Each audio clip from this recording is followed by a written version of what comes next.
조중동이 절규하고 있습니다. 동아일보는 오늘자 해당 보도를 메인으로 올리며 국민의힘이 내부 갈등을 봉합하지 못하면서 중도층은 완전히 돌아선 상태라며 중도층은 이재명 대통령과 정부 여당에 힘을 더 실어주고 있는 것 같다고 말했습니다. 실제 여론조사의 흐름을 보면 선거의 판세를 좌우할 중도층의 경우 여당 후보를 지지하는 세가 더 강해지고 있습니다. 문제는 지금 민주당도 엄청난 당내 갈등을 보여주는 상황에서도 이 정도 차이라 제가 볼 때 앞으로 이 격차는 시간이 가면 갈수록 더 커질 것 같습니다. 한편 현재 국힘은 바로 이 전설의 칼럼으로 인해 이찍 애들이 아주 난리인데 해당 부분에 대한 근본적 이유, 화제가 된 분석 보시고 이어가 보겠습니다.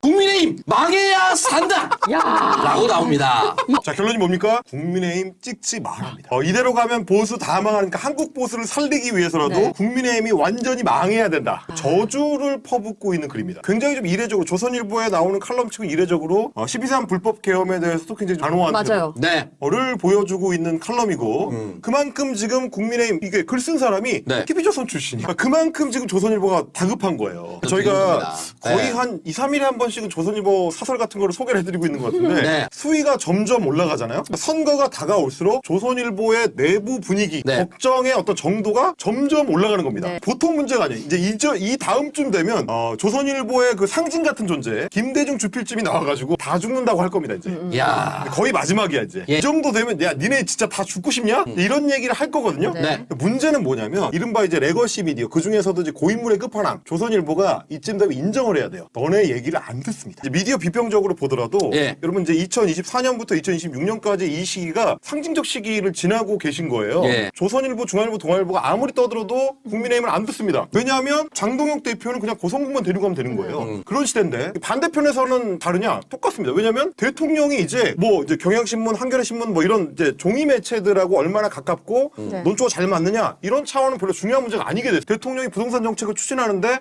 심지어 여당도 지금 큰 지원 사격을 못 해주고 있는 상황에서 네. 대통령이 트위터에 쓰면 그게 의제가 됩니다. 뻥뻥 쏘니까 거의 뭐 원산 폭격하듯이 그냥 쫙 깔아버리잖아요. 대통령이 하루에 글 4개 쓰면 박살 나는 거야. 강남의 부동산 가격이 달라지고 나오는 매물의 숫자가 달라집니다. 옛날 같으면 조선일보, 중앙일보, 동아일보 같은데 뭐 혹은 뭐 한국경제나 서울경제 같은 데서 부동산 정책 이렇게 하면은 누가 사냐 뭐 세입자가 피해본다 막 하루에 기사 50개씩 내면서 난리를 쳤습니다. 그게 심지어 문재인 정부 때까지도 먹혔어. 지금 먹히느냐? 안 먹히고 있잖아요. 그런 이 조선일보 입장에서는 어떤 종말론적인 시대를 맞이하고 있다. 네, 공감합니다. 조선일보가 간만에 제대로 때렸는데 사실 맞는 분석이긴 합니다. 선거의 3요소 아시죠? 구도, 이슈, 인물. 지금 국민의힘은 다 무너졌지만 인물이란 가장 중요한 다리가 완전히 부러졌습니다. TK 빼고는 후보가 없답니다. 민주당 경선 떨어진 사람 데려오자는 농단까지 돈다니 이게 정당입니까? 재활용 센터입니까? 전쟁터 나갈 장수가 없는데 본부에서 공격하라고 북만 치면 이길 수 있습니까? 유권자는 바보가 아닙니다. 그래, 정부 맘에 안 든다 치자. 그럼 너희는 누굴 내세울 건데? 라고 물었을 때 국민의힘은 내밀 명함이 없습니다. 질게 뻔한데 왜 나가냐며 도망가는 후보들, 이미 그들은 스스로 패배를 예감하고 있는 겁니다. 다만 서울과 부산은 조금 다릅니다. 현재는 유리하다고 나와 있으나 보수는 반드시 결집하고 저 없음으로 나오는 회색의 상당수는 국힘의 표를 준다고 봐야 합니다. 민주당은 끝까지 방심하지 말고 최선을 다해 주시길 부탁드리며 어나바는 오늘도 최선을 다하겠습니다. 여러분 고맙습니다.